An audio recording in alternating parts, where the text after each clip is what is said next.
Bapak Ibu coba renungin bersama saya. Kira-kira yang disembah selain Allah, bayangkan dan datangkan di benak Anda semuanya. Pohon kah? Gunung kah? Batu? Lautan kah? Malaikat kah? Jin kah? Manusia kah menyembah manusia yang lain? Atau menyembah hewan yang sangat konyol? Seperti ada sebagian orang di India menyembah sapi, ada yang menyembah kemaluan perempuan karena menganggap manusia keluar dari situ, dan segala macam yang terjadi. Semua itu yang disembah selain Allah. Apa yang mereka bisa lakukan?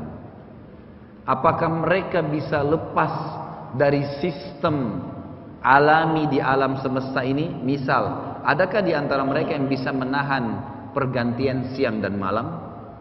Adakah di antara mereka yang bisa mendatangkan hujan pada saat kemarau seperti ini? Atau adakah yang bisa menahan hujan kalau memang Allah mau turunkan dari langit?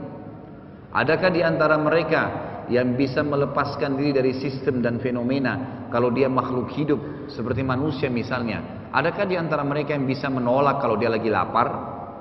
Adakah yang bisa menolak pada saat dia capek? Adakah yang bisa menolak kalau pada saat dia haus? Dan seterusnya. Semua itu mereka tidak punya apapun.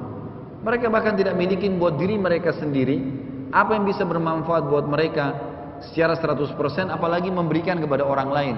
Lebih konyolnya banyak manusia menyembah berhala. Subhanallah, yang paling banyak syaitan tunggangi menyesatkan manusia dari menyembah Allah dalam menyembah berhala. Berhala itu apa? Patung-patung yang dipahat sendiri oleh mereka, dibentuk sendiri matanya, kemudian mereka sembah. Satu hal yang sangat konyol. Makanya Ibrahim alaihissalam pada saat mendatangi kuil tempat penyembahan masyarakat Babilonia, beliau sempat mendatangi patung-patung tersebut di hadapan masyarakat Babilonia, kemudian mengambil sebuah batu dan melemparkan batu itu ke arah patung sambil berkata, wahai Tuhan yang dianggap wahai yang dianggap Tuhan oleh masyarakat Babilonia, tidakkah kau marah dengan saya karena saya melemparmu dengan batu? Tentu patung tidak akan menyaut apa-apa, tidak bisa memberikan jawaban apapun. Tapi begitulah masyarakat Babilonia meyakini. Lalu Ibrahim alaihissalam mengelilingi patung-patung semua yang ada di situ. Lalu kemudian mengatakan kepada masyarakat Babilonia setelah mempermalukan Tuhan-Tuhan mereka ini sambil berkata, apakah kalian semua tidak marah dengan saya atau tidak bisa melawan saya karena saya melempari kalian dengan batu, wahai yang dianggap Tuhan oleh masyarakat Babilonia? Mereka nggak bisa nyaut patung-patung tersebut. Padahal selama ini masyarakat Babilonia sujud, meminta-minta, memohon-mohon dengan patung-patung itu. Tidak ada apa-apa. Lalu Nabi Ibrahim alaihissalam menghadap ke mereka sambil berkata, wahai masyarakat Babilonia, ketahuilah Tuhanku dan Tuhan kalian serta Tuhan yang kalian telah sembah-sembah patung ini adalah Allah subhanahu wa ta'ala. Jangan sembah selain dia, jangan sekutukan dia. Dia telah menciptakan langit dan bumi dan segala yang ada di antara keduanya. Masyarakat Babilonia itu sempat terdiam dan mereka bingung, ngikutin nggak ya? Lalu Nabi Ibrahim alaihissalam mengatakan, kalau begitu saya akan melakukan tipu daya, tipu muslihat terhadap Tuhan-Tuhan kalian nih kalau kalian tidak mau tinggalkan.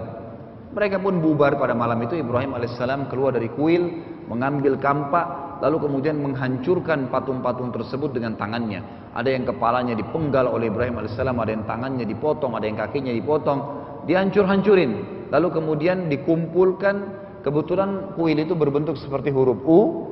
Di sekelilingnya semua patung, di tengah-tengah ada patungnya Namrud yang mengaku sebagai Tuhan pada saat itu.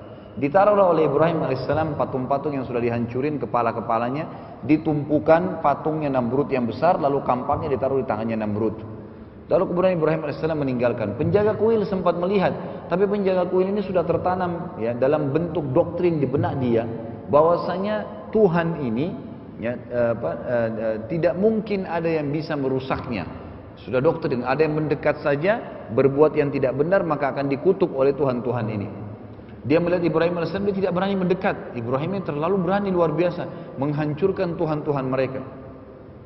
Maka yang terjadi pada saat itu jemaah sekalian, mereka pun datang pagi hari, mereka melihat kuil mereka jadi rusak semua. Mereka bertanya kepada penjaga kuil, siapa yang lakukan ini?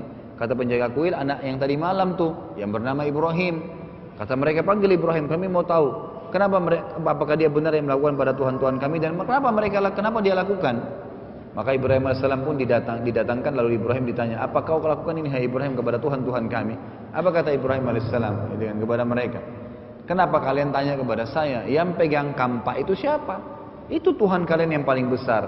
Tanya kepada dia kalau memang dia bisa berbicara.